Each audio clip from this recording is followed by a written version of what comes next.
Are you suffering from plantar fasciitis? When you first get out of bed in the morning, does it feel like a sharp rock is stabbing you at the bottom of your heel? Well, I got some good news and some bad news for you. If you just push through the pain and ignore it, or you try to cover it up with medication, it's just going to keep getting worse. You also just can't expect to rest your foot for a few days or even a few weeks and expect the pain to magically go away. The reason plantar fasciitis is so hard to get rid of is that we all have to use our feet to get from point A to point B. So unless you plan on walking on your hands, you're not going to be able to get rid of plantar fasciitis by rest alone. What you really need is a combination of strategies to get rid of plantar fasciitis once and for all. Well, here's the good news. In 95% of cases, you can get rid of plantar fasciitis without surgery, without injections or other expensive treatments. Hi, I'm Dr. Saller. I'm a board-certified orthopedic surgeon specializing in foot and ankle, and I'm able to help patients get rid of plantar fasciitis without surgery or expensive treatments in the majority of cases. In this video, I'm going to give you 5 exercises that will help you get rid of plantar fasciitis once and for all. Now, a little disclaimer here. I am a medical doctor, but I'm not your doctor. This video is meant for general information purposes and is not meant to replace any specific medical advice that you may have received from your medical provider. Now, the first 2 exercises that I'm going to show you can be performed before you even get out of bed. This is really important because that can help alleviate some of that pain that you feel when you first take those first couple of steps. The next 2 exercises are going to focus on increasing the mobility of your ankle. And this is really important for helping get rid of plantar fasciitis long term. Now, you need to stay until the end of the video because the last exercise I'm going to show you is actually backed up by the most scientific research and helping you not only get rid of plantar fasciitis, but it's going to help you get back to those activities that you enjoy, whether that be taking long walks, going on hikes, running, or even just getting through your workday standing for long hours without pain. All right, let's get to it. Here's the first stretch. You're going to take the towel and spread it like this underneath your calf. You can wrap the towel on the bottom of your leg and then grab the other end with your toes. You're going to grab the end of the towel and you're going to pull on that towel. Now, the key to doing this stretch correctly is you want your ankle and your toes to be pulled up toward your knee. That way, you're not only stretching the calf muscles, you're also stretching through the plantar fascia. Now, the next exercise you can do before you get out of bed by sitting at the side of your bed. You're going to cross over the foot that you're stretching over your other thigh.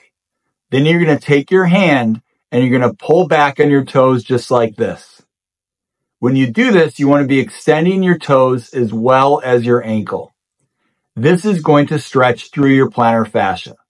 With the other hand, you want to take your thumb and massage over the plantar fascia. You're going to see that plantar fascia pop out a bit if you've done this stretch correctly. This exercise is going to stretch your plantar fascia, and the manual massage portion is going to help give you some activation of the area, increasing blood flow to the area. Now, after doing those first 2 stretches, hopefully you can get out of bed and taking those first few steps is not as painful as it was before. Now you're going to move on to the next 2 stretches that focus on stretching those calf muscles. For the next stretch, you're going to need either a heavy stool or a staircase.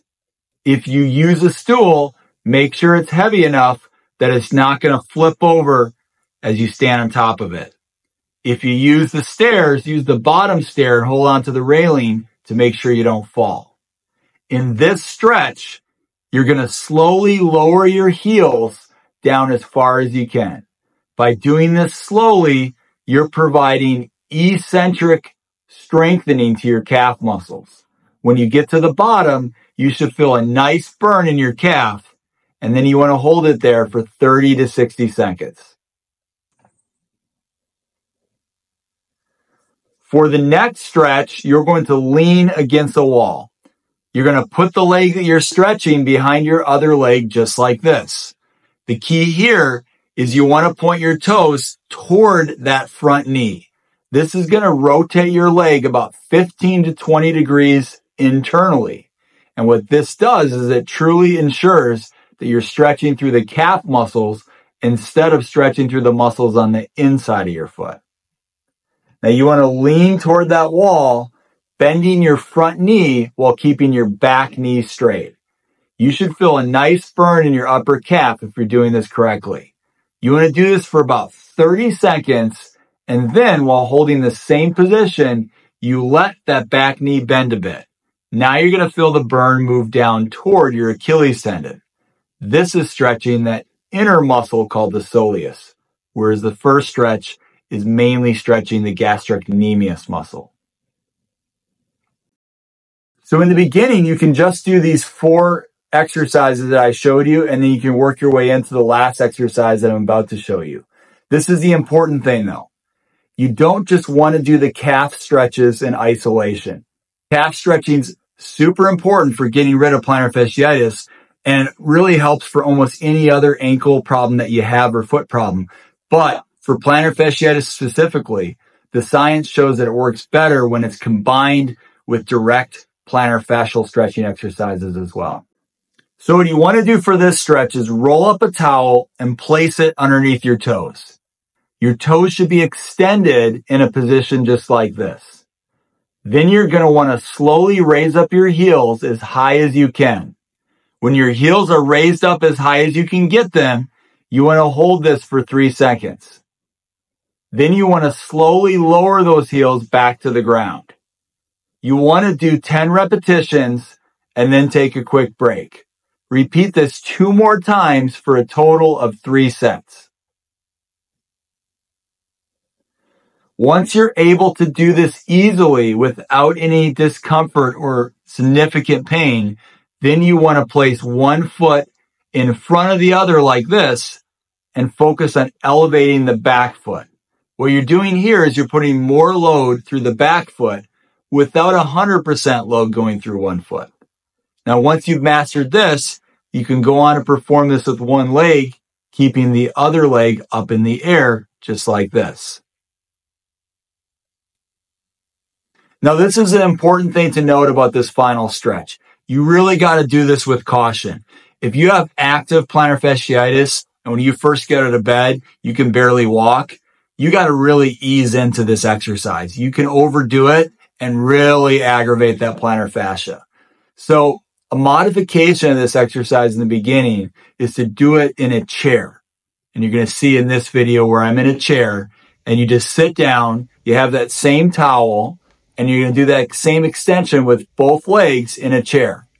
Now, hopefully this is going to be fairly easy, and you want to do this for at least a few days, maybe even a few weeks.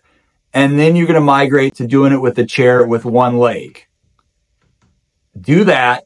Keep doing that until it gets easy. It's not really hurting. Maybe it's just mildly uncomfortable. And then slowly ease your way back into doing these standing. Of course, first with both legs, then with partial weight bearing on the one leg, and then finally with doing one leg at a time. So for the best results, you want to do these 5 exercises at least twice a day. You can do them up to 3 times a day, but I wouldn't do any more than that. My hope is that these exercises are helpful in helping you finally get rid of plantar fasciitis and that horrible pain at the bottom of your heel. But it's more than just doing exercises. You got to think about the shoes that you're wearing as well. More importantly than what shoes you need to be wearing is what shoes to avoid. Stay tuned for my next video in which I'm going to talk about what shoes you need to be avoiding and what shoes you should be wearing to help you get rid of plantar fasciitis. So please subscribe to the channel so you don't miss out.